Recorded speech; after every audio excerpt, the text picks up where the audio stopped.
Bemazhablar omma musulmonlar orasida ko'plab noto'g'ri talqin qilingan aqidaviy va fiqhiy masalalarni tarqatmoqdalar va u o'zaro nizolarga sabab bo'lyapti. Vaholanki bu masalalar ahli sunna olimlari tomonidan allaqachon hal qilingan.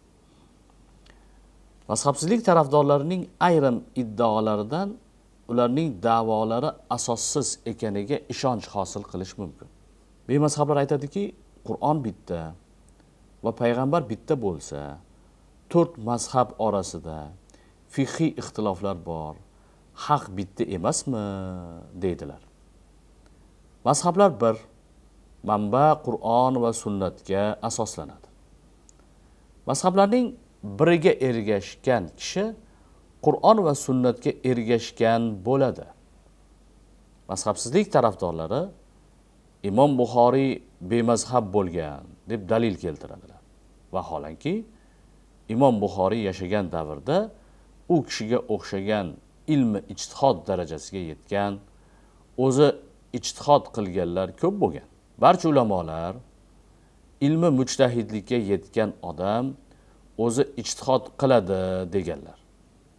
Hozirda esa o'sha davrdagi kabi mujtahidlar yo'q ekanini hisobga olmaydilar. Mazhabsizlarning yana bir ko'rinishi mazhablarni bir-biriga qorishtirib tashlaydilar. Ular qaysi mazhabning dalili kuchli bo'lsa, o'shani olaveramiz deyshadi. Buni ulamolar harom amal deb sanashgan. Vaholanki mujtahid sahih deb amal qilgan hadisni ulardan keyin kelganlar zaif deya olmaydi. Chunki keyin kelganlar avval o'tganlarga o'zlarining qoidalari bilan hukm qila olmaydi. Mazhabsizlik tarafdorlari jamoaviy farz namozidan keyin masjiddan chiqib ketadilar. Buni go'yoki namozdan keyingi zikrlarni Muhammad alayhissalom jamoat bo'lib qilmaganlar, yolg'iz qilganlar, biz sunnatga amal qilamiz deb izohlaydilar. Vaholanki namozdan keyingi zikrlarni jamoat bo'lib ado etish biror hadisda ochiq oydin kelmagan bo'lsa-da, undan qaytariq ham sobit emas. Balki juda ko'p hadislarda namozdan keyin masjidda zikr bilan mashg'ul bo'lishga targ'ib qilingan. Anas radhiyallohu anhu dan rivoyat qilingan hadisda Nabiy sallallohu alayhi vasallam bunday deganlar: Allohni zikr qilayotgan bir qavm bilan ertalabki namozdan quyosh chiqqunicha birga o'tirishim menga Ismoil alayhissalomning avlodidan 4 nafarini qullik yoki qiyinchiliklardan ozod qilishimdan ko'ra sevimliroqdir. Allohni zikr qilayotgan qavm bilan birga asr namozidan to quyosh botgunicha birga o'tirishim 4 nafar insonni ozod qilishimdan sevimliroqdir deganlar. Bu hadisni Imom Abu Dovud rivoyat qilgan. Muhimi, bemazhablar namozni va boshqa barcha ibodatlarni fiqhiy mazhablardan boshqacha tarzda taqdim qila olmaydilar. Balki o'zlari ham ushbu mazhablar asosida ta'lim olganlar. Ammo keyinchalik Qur'on va sunnatdan o'zlaricha yangi hukmlar chiqarishga o'tib, ixtiloflarga sabab bo'lmoqdalar.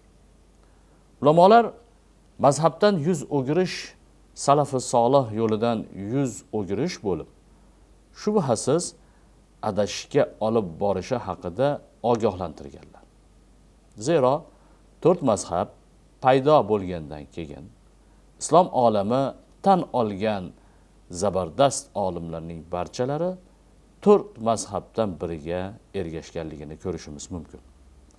Afsuski, mazhabsizlik tarafdorlari jamiyatda ixtilof chiqarish bilan shug'ullanib, aslida islom madaniyati va ta'limoti rivoji uchun hech qanday hissa qo'shayotganlari yo'q. Xususan, hozirga qadar masjid yoki madrasa qurishga yordam berish, diniy mavzu haqida birorta kitob yozish, ehtiyojmand madrasa talabalariga yordam ko'rsatish kabi xayrli ishlarga aralashmaydilar ham.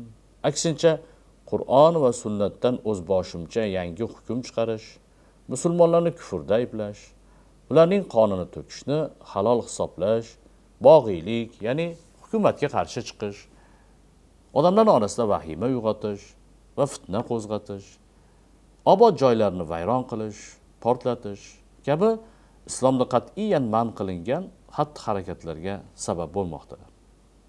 Bu borada yirik olim Shayx Muhammad Said Ramazon Butiyning mazhabsizlik islom shariatiga tahdid soladigan xatarli bid'atdir nomli kitoblari yoshlar uchun juda ahamiyatlidir. Shunday ekan, bir mazhabni mahkam ushlab, unga amal qilish, Nabiy alayhissalom va sahoba ikromlar tutgan yo'ldan yurish bilan barobardir. Mana shunga qat'iy amal qilish hozirgi kunda har bir yosh musulmon ustidagi, zimmasidagi vojib amallardan biridir.